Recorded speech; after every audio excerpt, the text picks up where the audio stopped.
warahmatullahi wabarakatuh teman-temannya. Kembali lagi bersama kita the best filsuf di kelas B. Pada kesempatan kali ini kita akan membahas berbagai macam materi tentang filsafat ya. Ada piramida piramida berpikir, ada tentang epistemologi, ada tentang aksiologi, tentang apa lagi ya, objek-objek materi, terus hal-hal yang berkaitan dengan fisik sama metafisika, analogi, payung sebagai wahyu dalam mencari ilmu dalam ilmu filsafatan, dan berbagai banyak macam hal lagi ya. Nah, yang pertama-tama kita bakal membahas tentang piramida berpikir. Gimana menurut Bapak? Piramida berpikir itu kayak apa sih? Jadi piramida berpikir itu dia mempunyai 6 tingkatan. Iya. Dari yang paling bawah hingga paling atas. Betul. Tapi karena setiap orang berbeda-beda kan, jadi tingkatan piramidanya itu untuk setiap orang pasti berbeda-beda. Ada yang paling atas itu philosophy thinking, ada yang paling atas scientific thinking. Nah, kalau dari aku yang paling bawah itu mythology thinking, karena mythology thinking itu sama sekali nggak masuk akal, dan itu udah jelas namanya myth kan. Nggak mungkin ada yang namanya Centaurus. Kalian tahu Centaurus kan? Dan Centaurus sih lebih ke pokoknya makhluk, buntutnya itu ular, kepalanya kambing, badannya singa, kakinya kaki kambing. Itu kan nggak masuk akal, kayak masuk mythology thinking. Terus common thinking itu ya common, hal-hal yang common kayak kita makan, kayak apa kita berpikir. Terus ada masuk teologi thinking ini sebenarnya juga masih punya banyak dilema sih menurutku ya. Apalagi dengan aliran yang bersangkutan atau berorientasi tentang sekularisme, humanisme, terus ateisme dan semacamnya. Terus scientific thinking ini kenapa aku kasih nomor 5? Karena scientific thinking ini sangat berdasarkan fakta. Ilmu mereka itu nyata. Dan banyak para saintis itu mereka menemukan teorinya sendiri, makanya mereka nggak mempercayai keberadaan Tuhan itu ada, karena mereka sudah merasa ya sangat pintar aja gitu. Dan yang paling terakhir philosophy thinking itu sudah di luar semuanya, sudah transcendental lah istilahnya. Kalau kamu kayak gimana tuh? Rangkaian piramida? Ya kalau aku sama juga punya rangkaiannya, cuma ya agak berbeda. Jelasin aja satu-satu ya, dan kenapa gitu. Ya. Jadi kalau yang paling bawah itu ada mythology thinking, karena sudah pasti itu berpikir secara fiksi, itu nggak pasti, kebenaran itu nggak ada. Ini cuma buatan para manusia zaman dulu. Lalu yang kedua tadi ada common thinking, sama. Jadi seperti berpikir secara ibrawi, apa yang kita lihat, apa yang kita rasa. Lalu di ketiga itu ada scientific, jadi kita berpikir dulu secara sains untuk membuktikan ini benar apa enggak, dan lalu tidak. Lalu yang keempat itu ada philosophy thinking, kita berpikir secara filsuf, dengan cara berpikir kita seperti ontologi, epistemologi atau aksiologi. Lalu yang kelima ada theology thinking. Nah, theology thinking ini berpikir secara ketuhanan, dari agama dan lain-lainnya, dan kepercayaan kita lah. Lalu yang keenam itu ada yang paling tinggi itu adalah logic thinking, karena semuanya harus dipikirkan itu secara logis guys. Jadi kalau tidak logis tuh nggak usah dipikirkan lah. Benar, betul sekali. Dan sejatinya manusia itu punya cara yang berpikir dinamis ya. Dinamis itu artinya apa? Dinamis atau statis. Dari pernyataan tersebut dapat disimpulkan bahwa manusia sering seiring berkembangnya waktu, cara berpikir kita akan selalu tetap berkembang juga. Jadi manusia itu positioningnya di setiap waktu pasti bakalan berubah-ubah gitu. Seperti yang Bu Nis bilang, pas masuk mereka agnostik gitu kan, keluar fanatik, atau sebaliknya gitu, setelah mempelajari filsafat tentunya. Apalagi ya mau kita bahas? Apa yang mau kita bahas di sini dong? Apa ya? Menurutmu tentang objek kah? Tentang apakah kita langsung loncat ke aksiologi atau ke cabang-cabangnya dulu, filsafat, epistemologi? Kita boleh ke cabang-cabang dulu. Cabang-cabang dulu ya. Jadi Western philosophy itu ada 3 cabangnya. Ya, apa aja? Ada ontologi, aksiologi, sama epistemologi. Yang pertama kita bahas itu ontologi dulu ya. Ontologi itu dapat diartikan sebagai ilmu yang mempelajari tentang hakikat dan keberadaan atau realitas. Jadi ontologi ini kayak film The Matrix gitu. Dia mempertanyakan realitas itu seperti apa ya. Ya mempertanyakan tentang jenis-jenis entitas, benda, objek, atau konsep suatu pernyataan mungkin kan, apa saja yang ada gitu di dalam orientasi ini, bagaimana wujud yang hakiki dari objek atau realitas tersebut, yang aslinya apakah kita ini hidup di dalam simulasi ya kan, atau kita ini cuman kayak di film MIB, kita cuman batu kerikil yang dimainin sama alien yang gede banget gitu. Ya kita tetap nggak tahu kan, kita aja nggak tahu sekarang kalau kita ini hidup sendiri atau ada makhluk ekstraterestrial yang mendampingi kita selama ini ya kan. Nah menurutmu kayak apa nih, ontologi ini menarik atau enggak? Kalau misalnya menarik, menurutmu apa yang buat menarik? Ontologi ini secara dasar kan apa? Ya, Kayak kita mempelajari kayak ini apa yang perlu dipertanyakan, kayak apa alasan kita bisa hidup, apa alasan kita bisa berada sampai sejauh ini. Sejauh ini ya, apa itu benar-benar pertanyaan yang sangat ya sakral dan bercabang-cabang itu kalau kita Cakupannya tanyakan luas. terus. Ya betul, cakupannya luas gitu ya. Terus kita masuk ke aksiologi ya. Aksiologi ini apa sih? Coba kamu bisa menjelaskan nggak apa itu aksiologi? Aksiologi ini secara dasar Ini ada, kalau kamu boleh. mari Ini apa? aku aja yang jelasin. Ya. Jadi aksiologi ini menyelidiki hakikat dan manfaat yang terkandung dalam suatu pengetahuan. Jadi itu tuh berfokus pada manfaatnya pada suatu konsep, objek atau benda.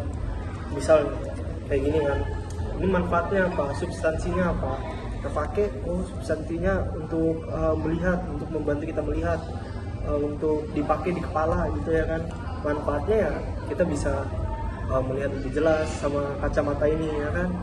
Terus pulpen ya kan, pulpen kita pakai untuk menulis, kita pakai untuk yang menulis saya sih sebenarnya susah, ini bukan untuk makan ya kan, udah jelas bukan untuk makan, bukan untuk menyakiti orang ya kan, bukan gitu. Terus aksiologi ini juga masuk ke ranah etika ya, berfokus pada nilai kebaikan dan keburukan manusia.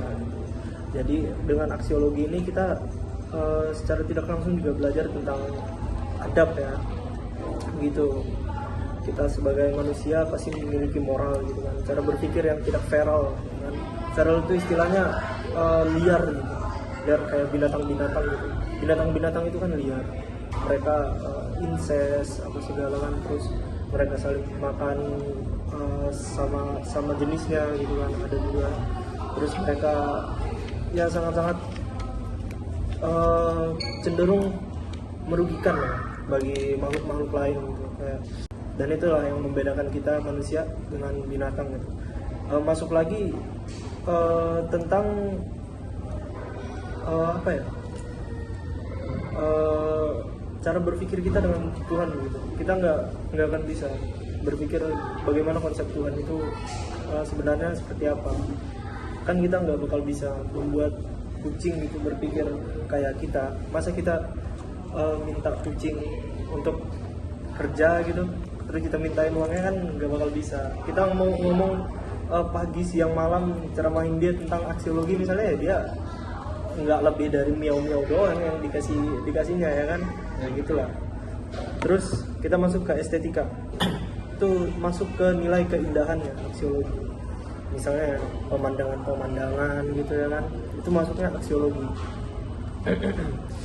Yang sudah dibuat sama ya hal yang lebih transendental dari kita ya, atau natural gitu. Dan ada juga epistemologi ya. Kamu mau jelasin apa itu epistemologi atau apa? Epistemologi itu apa? Apa itu epistemologi? Masuk lagi nih ke aksiologi, berarti kamu nanya apa tadi? Apa itu epistemologi? Epistemologi itu secara dasar kayak how to know. Jadi kayak bagaimana cara kita untuk mempelajari suatu keilmuan. Betul. Jadi seperti kayak ada investmentnya. Jadi kayak kan kita belajar nih. Jadi ada 3 yang harus kita korbankan. Ada beberapa hal yang kita korbankan lah. Seperti waktu. Kita udah rela-relain bangun pagi, bangun pergi kuliah. Terus tenaga. Kita harus jaga kesehatan kita agar kita bisa belajar secara maksimal. Jadi lalu yang terakhir ada pikiran. Jadi nggak mungkin kan kita belajar kalau pikiran kita nggak baru belajar itu. Mungkin kita belajar pikiran kita bisa kemana. Betul. Dan sumber pengetahuan dari epistemologi ini bercabang-cabang juga dia. Ada rasional, kita dapat sumber pengetahuan dari rasionalisme, empirisme, kritisisme, dan radikalisme. Kamu mau jelasin satu-satu atau aku? Bebas aja lah. Aku sebagai host mungkin akan menjelaskan, menerangkan padamu gimana kita sebagai manusia dapat memperoleh sumber-sumber pengetahuan dari hal-hal yang sudah aku sebutin tadi. Nah, kalau dari rasionalisme, pengetahuan berasal dari akal atau rasio ya, akal sehat. Kita tahu ini tuh kacamata, ya cuman dari akal sehat kita aja gitu. Pengetahuan dari akal memiliki ide-ide bawaan. Jadi ide-ide bawaan yang tercapai kebenaran yang melalui edukasi logis. Edukasi logis. Terus ke empirisme. Pengetahuan berasal dari pengalaman atau pengetahuan indrawi. Dari indrawi gitu kan, kita bisa meraba ini kertas, kita tahu walaupun kita sambil nutup mata, tidak menggunakan indrawi hidung, mulut, ya kan, tapi kita tahu dengan indrawi kulit, kita tahu ini, kita bisa merasakan gitu loh kalau ini tuh kertas ya. Terus kritisisme ini lebih ke scientific thinking sih ya menurutku ya. Soalnya kan kritis dan saintis itu biasanya bergantung pada hal-hal yang sangat kritis gitu ya. Mereka menciptakan teorem mereka gitu kan, kayak Kurt Gödel misalnya kan, yang menciptakan theorem of incompleteness yang menyatakan bahwa keberadaan Tuhan itu tidak perlu dibuktikan secara empiris gitu kan. Terus tentang teori relativitasnya Einstein, teori black hole-nya siapa? Yang crippled itu? Stephen Hawking. Ya. Itu mereka semua kritis gitu kan, makanya mereka bisa mengeluarkan ide-ide yang sangat wow aja begitu. Sangat luar biasa. Iya, sangat luar biasa gitu. Nah, kamu tahu nggak sih, dalam belajar filsafat kita juga harus radikal, harus kritis juga, kayak yang dibilang di sini. Mengapa gitu? Kamu mau bacakan pengertiannya di note ini? Mungkin secara kasar itu radikal itu udah harus berkonotasi negatif ya. Jadi radikal itu kita harus berpikir sampai ke akar-akarnya. Jadi kita harus berpikir sampai dalam, mengkritisi semuanya guys. Jadi radikal itu nggak harus berkonotasi negatif, radikal juga mempunyai konotasi positif kok guys. Jadi seperti itu Radikal tadi ya? Iya. Kenapa? Tadi kamu udah jelasin mengapa? Ada tadi ya? Ada ya. Semua hal yang pernah eksis di dunia ini memiliki 3 hal. Nah, ini juga salah satu hal yang patut kita pelajari ya dalam filsafat. 3 hal. Semua hal yang berkaitan dengan dunia materi itu punya 3 batasan, yaitu ruang, waktu, dan bentuk. Semua hal yang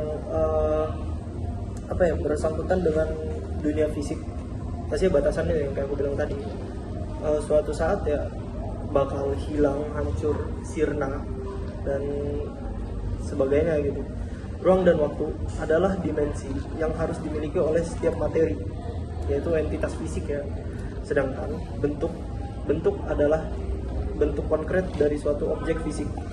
Dan alangkah baiknya jika kita tidak terlalu bergantung pada hal yang sifatnya berbentuk fisik ya teman-teman, kecuali ya ilmu ketuhanan, soalnya itu masuk ke metafisik ya, karena semua itu terbatas oleh ruang, waktu, dan bentuk yang kayak aku bilang tadi. Mungkin dari kamu ada materi yang mau kamu sampaikan gitu, terserah aja materi apa,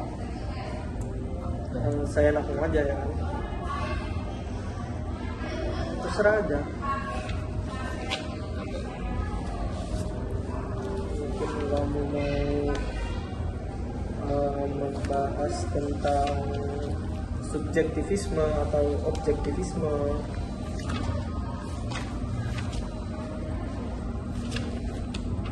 atau kamu mau membahas tentang analogi payung tadi, boleh juga. Oh boleh, dengan analogi payung. Analogi payung ya, Iya. boleh dijelaskan ya. Jadi analogi payung itu untuk para orang-orang. Jadi ada sebuah payung yang terbuka,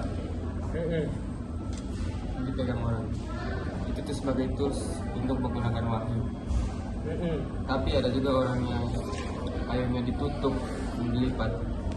Itu dia wahyunya ada, tapi tidak digunakan.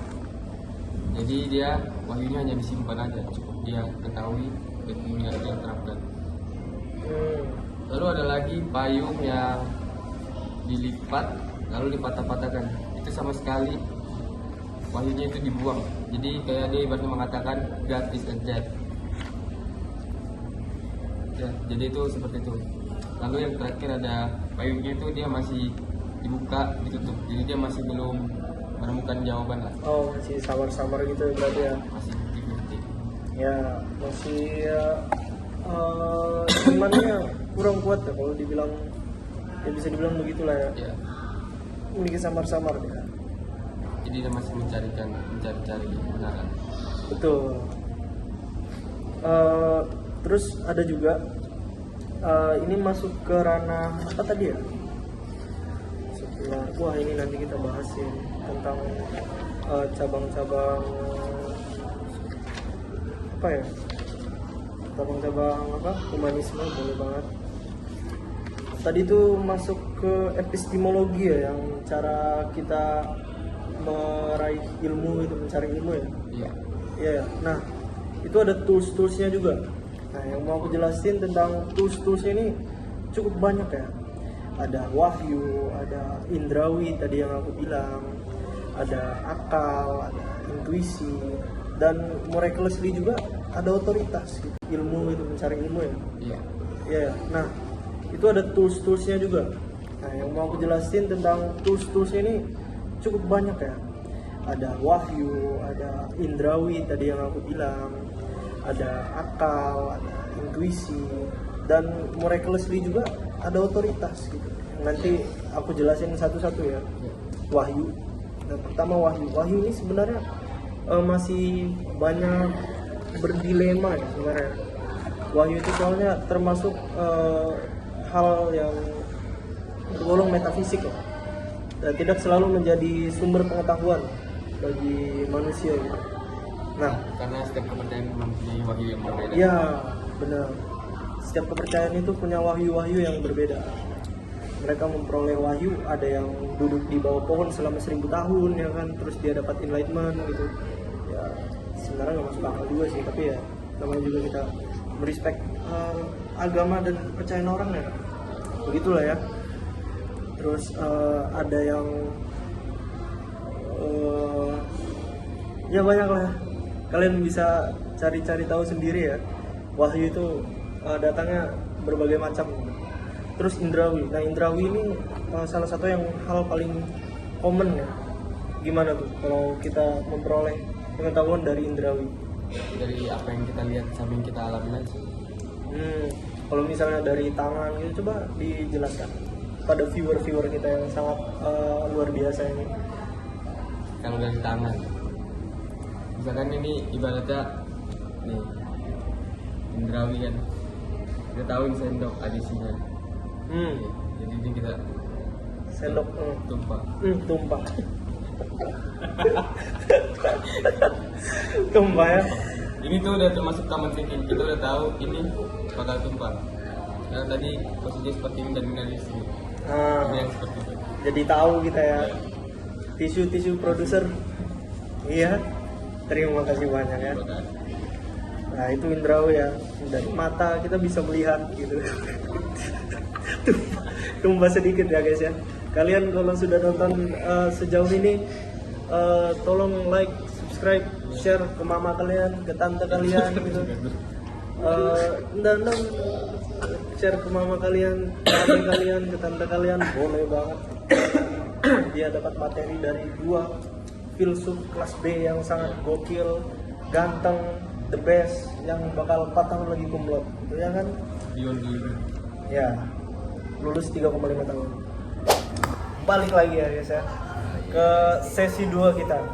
Tadi di sesi 1 kita berakhir di pembahasan tentang tools ya. Dan sekarang di sesi 2 kita ditemani dengan teman saya ini, juga the best Siapa filsuf. namanya? Coba perkenalkan diri. Halo, perkenalkan nama aku Vanessa Nadira Wilona, biasa dipanggil Vanessa. Vanessa ya. Vanessa. Filsuf kita the best ya, the best filsuf. Nah, Vanes, dari menurutmu apa nih yang mau kita bahas nih di sini? Apa tuh? Kamu Kasih mau tahu nggak? dulu dong. Apa aku Kita- nggak tahu? Ada cara-cara kita mendapatkan pengetahuan. Kalau mau jelasin Nes? Kayak apa Nes? Aku mau tahu. Mau tahu ya? please, How we know. jelasin ya. Nah, tadi itu kita sudah di sesi pertama kita sudah masuk ke Indrawi dan Wahyu ya. Sekarang kita masuk ke akal. Oke. Manusia memperoleh ilmu melalui akal sehatnya sendiri ya. Itu gimana tuh Top? Dari akal tuh gimana? Kita memperoleh ilmu dari akal sehat kita. Akal tuh kita kayak ibaratnya mencerna pengetahuan kita lagi dan mengkaji lagi pengetahuan. Mengkaji. Kita mengkaji lagi, misal kita dapat informasi nih, akal kita bekerja nih. Piccolo, oh ini pulpen, menulis kan substansinya ya. Sedikit trouble guys. Ada sedikit trouble. Terus habis akal ya yang sudah dijelasin tadi, muncullah intuisi kawan-kawan. Oh, intuisi. Apa itu?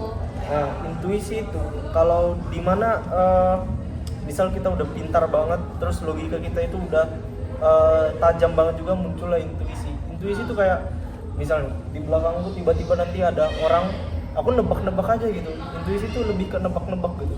Ya, Karena kita feeling itu buat sudah gitu. ya feeling gitu kan, feeling.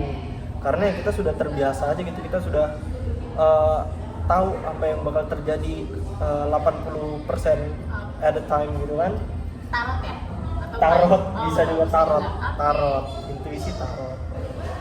Tapi sebenarnya tarot itu lebih ke wahyu sih sebenarnya. Wahyu lebih ke tapi wahyu. Tapi masuk juga nggak di tarot? masuk juga. Wahyu yang sedikit melenceng gitu ya. Oh. Iya. Semimit. Iya, gitulah ya. Semimit. Oke. Ya tadi di intuisi ya. Langsung ngerti aja gitu. Intuisi itu juga kadang-kadang 90% akurat ya kawan-kawan ya. Kayak feeling kuat ya guys. Benar-benar. Seperti anjing pelacak. Anjing pelacak. Nah, Oh. terus Ya, ibaratnya kita main bola itu kan, terus ada kiper sama Ada kiper. jadi ada penalti. Pasti kiper ini harus punya intuisi dan buat dia bisa menggagalkan penaltinya. Oh iya. Wih. makanya dia langsung Keren, loncat keren. gitu kan. Iya. Loncat ke kiri, ke kanan, kemana kan. Kalau dia diam aja itu berarti dia kenapa? Takut kena bola atau? Bisa jadi takut kena bola atau intuisinya bilang diam aja nanti bolanya. Atau bisa aja kabur gitu kan. intuisinya bakal bolanya ke tengah. Jadi Nah, akan- makanya dia diam aja gitu Iya kan. betul. Ah. Nah, aku mau bahas ini nih. Kemarin itu kan aku diajak Ibu Unis sedikit cerita ya kawan-kawan ya. Yang aku sama Nior atau Ubaidillah ya. Aku diajak Bu Unis untuk masuk ke ruang perkuliahan S3 ya. Nah, aku itu sebenarnya pas masuk ke ruang perkuliahan S3 itu memiliki ekspektasi yang tinggi ya. Karena S3 kan. Jadi hal-hal yang dibahas itu ya hal-hal S3, tapi ternyata sama aja yang dibahas hal-hal dasar juga tentang epistemologi, aksiologi, ya kan, ontologi.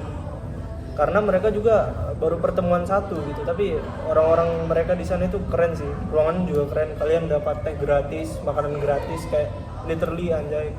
Kalian di sana dapat ilmu, dapat makan, ya, kenyang ilmu, kenyang perut juga, sumpah. Nah, dari situ aku buat sedikit resume juga sih sebenarnya, akan aku jelasin ya. Kalian Apa bisa itu? menelaah nih. Oke. Nah, yang aku dapat, cara berpikir filosofi itu termasuk cara berpikir yang sangat-sangat eksklusif.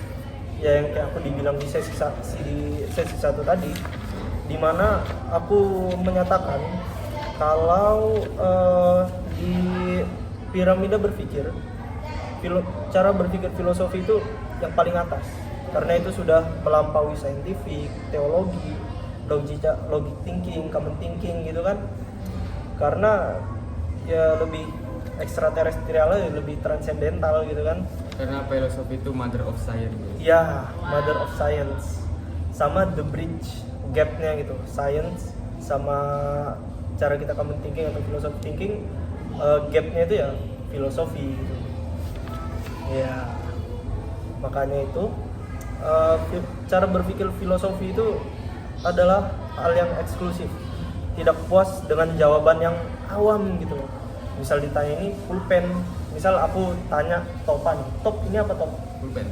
Nah, aku kalau misalnya aku orang yang philosophy thinking, aku nggak puas, aku bakal nanya terus kan ke kamu, ini gunanya apa, ini bisa digunakan untuk apa, jadi ini dari mana, warnanya warna apa, siapa yang membuat gitu kan.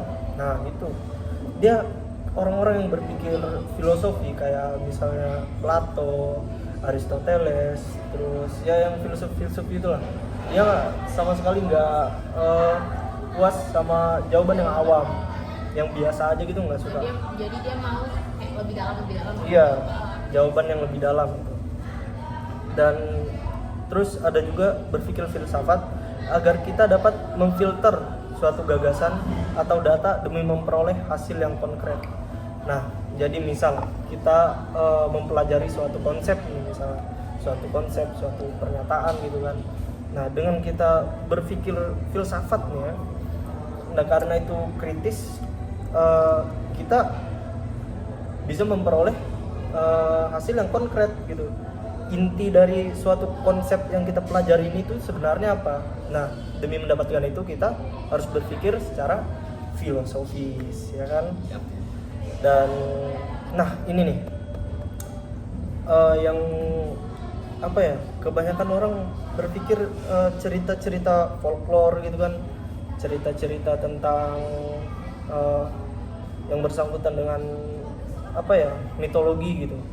Nah itu yang aku rangkum, suatu hal yang tergolong mitos, hal-hal yang dinyatakan dengan kata awalnya dulunya, harusnya, merupakan hal yang disampaikan dari mulut ke mulut. Nah, karena hal itu disampaikan dari mulut ke mulut, itu bisa terjadi distorsi gitu kawan-kawan. Nah, karena juga berkembangnya waktu ya, pengetahuan orang-orang itu aku bilang di sesi pertama tadi dinamis ya. Makanya karena hal itu hal-hal yang dianggap mitos kayak misalnya apa yang mitos menurutmu? Apa yang mitos? Hal-hal mitos. Aku lagi pikir. Apa ya? Banyak lah Seperti ya. kayak hujan. Misalnya kalau hujan turun katanya lu dewa-dewa lagi nangis. Itu salah satunya. Malin Kundang ya kan, Malin Kundang. Terus apa ya, Roro Jonggrang ya, Roro Jonggrang. Terus Kalau Nyi Roro Kidul itu? nah, Nyi Roro Kidul itu juga termasuk ini mitologi juga itu, yang kita dibilang pakai baju hijau langsung dimakan laut. Itu benar nggak? Enggak benar sih itu, Nggak benar atau belum terbukti? enggak benar aja menurutku. Menurutku enggak benar. Iya, Ah. enggak benar. Soalnya itu masuk ke apa ya? Problem geografi aja sih sebenarnya. Laut Jawa Selatan kan yang masalah ya? Iya, Iya, Laut Jawa Selatan ya. Mungkin di Laut Jawa Selatan itu sering terjadi badai, mungkin di Karena laut-lautnya ombaknya sangat ombak-ombak. tinggi sekali. Ombak sangat tinggi, mungkin faktor geografis kayak tadi yang bilang sih. Nah, lanjut. orang-orang terdahulu mempunyai pemikiran yang awam gitu kawan-kawan. Mereka takut gitu kalau misalnya lihat hujan, mereka takut, nggak bisa, mereka terlalu instingnya itu terlalu apa ya istilahnya awam gitu loh. Iya. Makanya mereka menganggap kalau Tuhan lagi nangis mungkin atau lagi marah atau ya gitu-gitulah ya. Nah, oleh karena itu mereka mayoritas menerima informasi tanpa tahu adanya sumber yang jelas gitu. Jadi nggak Nah, dikaji gitu. nggak dikaji. Hasilnya apa? Mabuk mitos, kawan-kawan. Mabuk mitos, dan sekarang itu masih sangat hal-hal yang lumrah gitu ya. Misalnya dukun itu, orang-orang sewa dukun. Dukun itu sebenarnya apa sih? Dukun itu 2 sih sebenarnya. Kalau nggak bego, cabul. Kalau nggak bego cabul ya. Betul, kalau nggak bego. Dukun itu sama seperti pesulap. Tapi kadang ada yang terjadi beneran kalau orang ke dukun tuh itu apa? Atau kebetulan aja atau Nah, itu kebetulan aja sih menurutku. masa Benar-benar. Soalnya dukun itu ya nggak masuk akal. nggak masuk akal. Nggak masuk akal. Dukun sama tukang sulap tuh lebih jago tukang sulap. Betul. Kenapa bisa? Lebih jago tukang sulap. Karena dia punya trik-trik yang luar biasa. Dan dukun sebenarnya sama, cuma dia kayak ala-ala aja, harus bakar dupa lah, bakar inilah. Tuh, begitu dia. Ya kalau nggak scammer, cabul, bodoh aja, arogan gitu, yang si paling gitu. Akhir ujung-ujungnya mereka bakal apa ya, memakan omongan sendiri ya, bodoh aja gitu kan. Itulah hal yang paling aku nggak suka, itu dukun IQ-nya mundur gitu. Contoh. Ya. Dan juga kadang-kadang orang yang berpikir filsafat itu sering di pojokkan kawan-kawan. Seperti Pythagoras ceritanya Pythagoras kan, dia menentang doktrin gereja waktu itu. Doktrin gereja yang bilang kalau bumi yang dikelilingi matahari, bukan matahari, iya ya, Balik gitu. kebalik ya. Oh, nggak apa-apa. Nggak apa-apa ya, sebaliknya gitulah ya. Doktrin gereja bilang bumi yang di apa? Coba bantu. Gimana sih? Bantu. Gimana tuh? Bumi yang Apa? bumi itu yang mengelilingi matahari, bukan matahari yang mengelilingi bumi. Iya, Oh. tapi Nggak apa-apa, it's okay. it's okay ya. Iya. Ada flow gitu Iya. sedikit, Kita santai aja. santai aja. Non-formal. Masih ada non formal ya kan. Oke. Apa tadi? Nah, iya, doktrin gereja. Padahal si Pythagoras betul gitu, tapi ya mereka karena doktrin gereja merasa paling wah gitu kan, paling eksklusif ya, jadi dibilangin bodoh si Pythagoras, padahal dia betul gitu. Gitu. Apalagi yang kita bahas? Apalagi kita Udah nggak sih? Udah. Udah. Atau lagi? Lagi. Masuk ke sesi 3 ya. Oh, lagi. Penutupan dulu. Kita break sebentar, kita masuk ke sesi 3. Oke. Kak. Oke, kita kembali ke sesi 3. Kali ini kita akan belajar tentang apa, Vanes? Tentang apa, Vanes? Hulu dan hilir. Nah, Kita hulu tanya dan dulu hilir. apa itu hulu dan hilir? Coba jelaskan Apa sih tuh? tentang hulu dan Jelaskan hilir. dong. Jadi hulu dan hilir tuh gini. Hulu itu tuh sumber. Hmm. Hilir itu tuh kayak penerapan sikap kita. Ah. Tanya dong, kasih contoh kayak apa? Kayak kok diem sih? Ya, Contohnya contoh dari dong. hulu dulu. Contoh Jadi dari hulu contohnya dan tuh hilir. kayak hulu tuh misalnya kayak orang tua kita gitu kan. Mereka itu tuh kayak masih tahu kita yang baik-baik. Bener nggak sih? Iya, Ya benar, otomatis benar.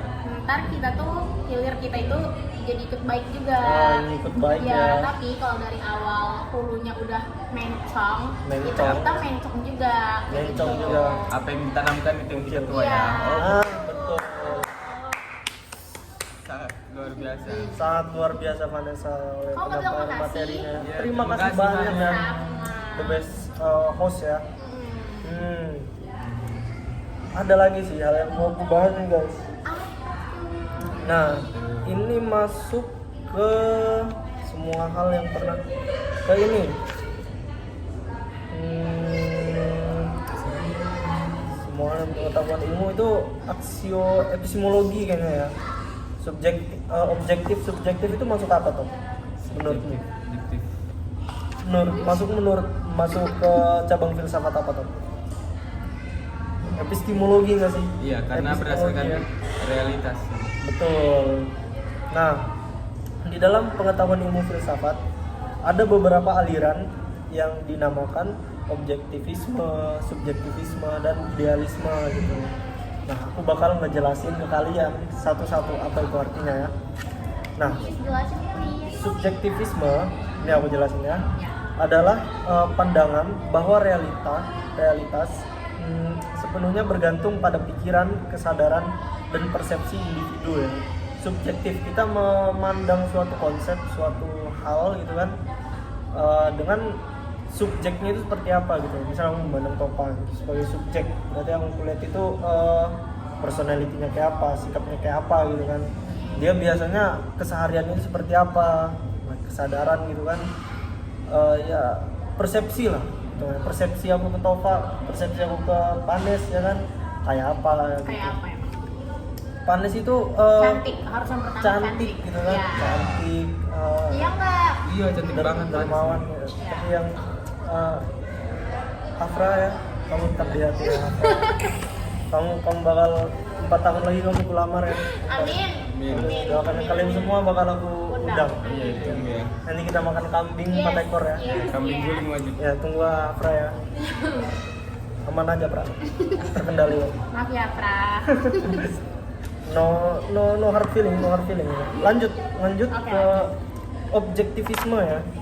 Objektivisme adalah pandangan bahwa realitas sejatinya terdiri dari ide-ide atau pikiran yang universal, logis, dan berada di luar pikiran individu, tapi tetap bersifat non material atau spiritual.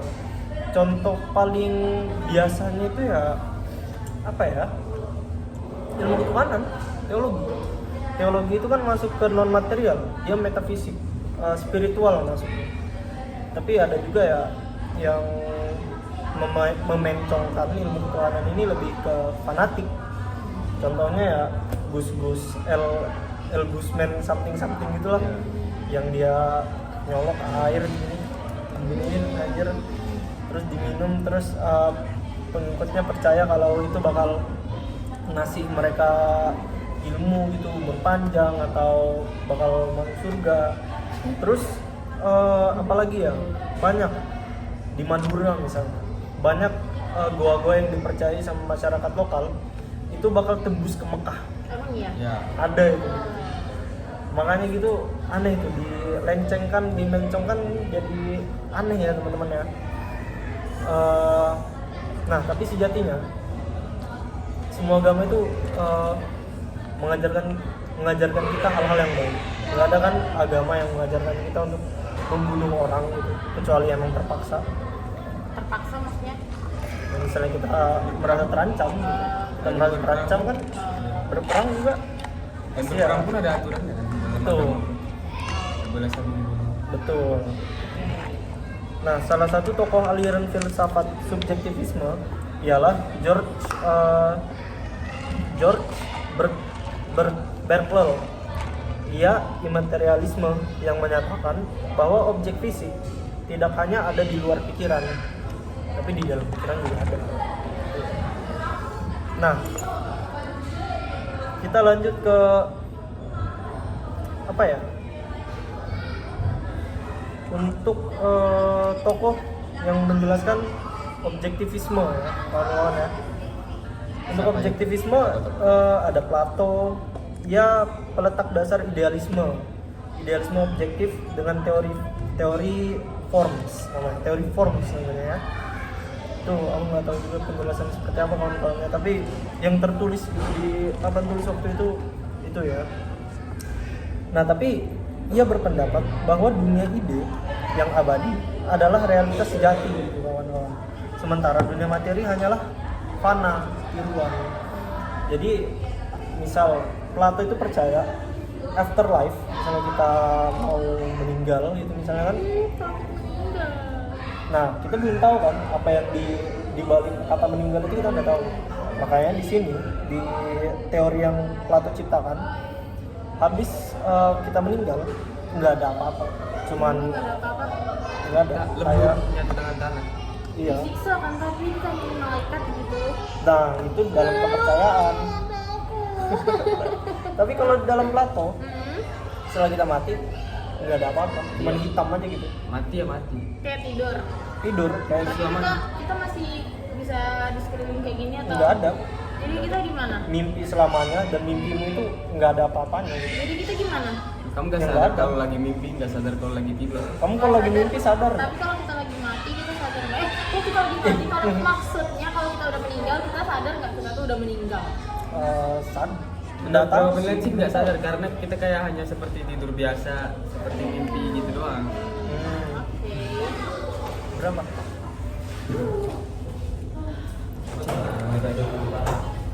Eh, terus ada lagi nih. Apa tuh? Kita masuk ke epistemologi ya.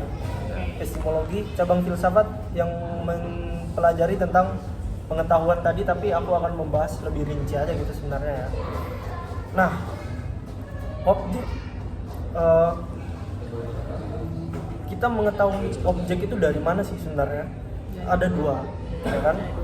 Dari pengetahuan Dari pengetahuan sama pengalaman. satu.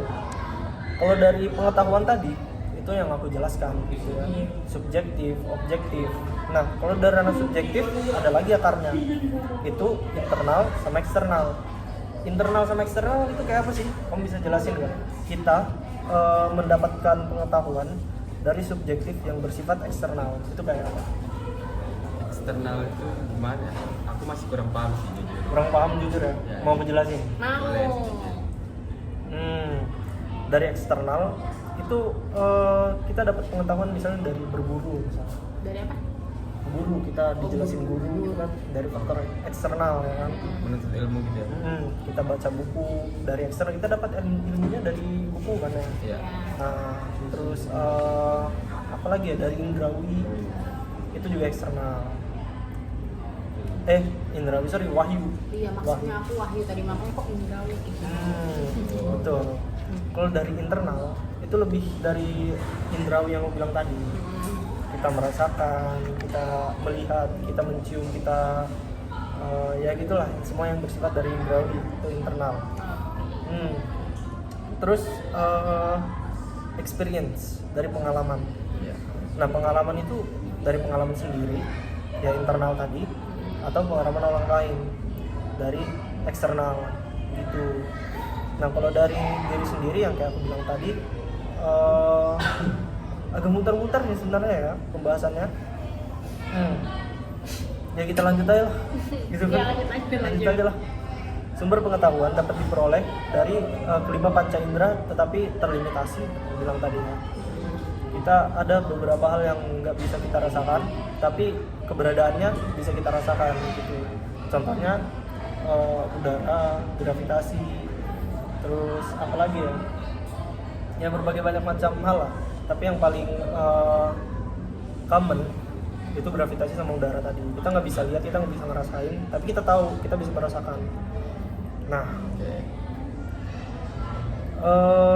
jika panca indera jadi panca indera kita disfungsional, kita dapat mengandalkan apa? Menurutmu apa? Misalnya kita nggak punya panca indera, Kita nggak punya panca indera. nggak punya panca indera, kita nggak bisa melihat, kita nggak bisa mencium, merasakan nggak bisa. Merasakan. Kayak gimana menurut? Kita pakai apa? Kita kayaknya sih pakai akal. Betul, pakai akal, pakai rasio kita ya, pakai akal. Nah, ketika jawaban indrawi tidak dapat diperoleh, maka rasio yang akan turun tangan ya kawan-kawan. Nah, ini yang intuisi tadi. Aku akan menjelaskan lebih detail itu kayak apa sih intuisi. Ketika manusia sudah menguasai pengetahuan melalui panca indera dan rasio, mereka akan bisa memperoleh pengetahuan melalui intuisi. Kayak aku bilang tadi, mereka langsung tahu aja gitu pakai intuisi.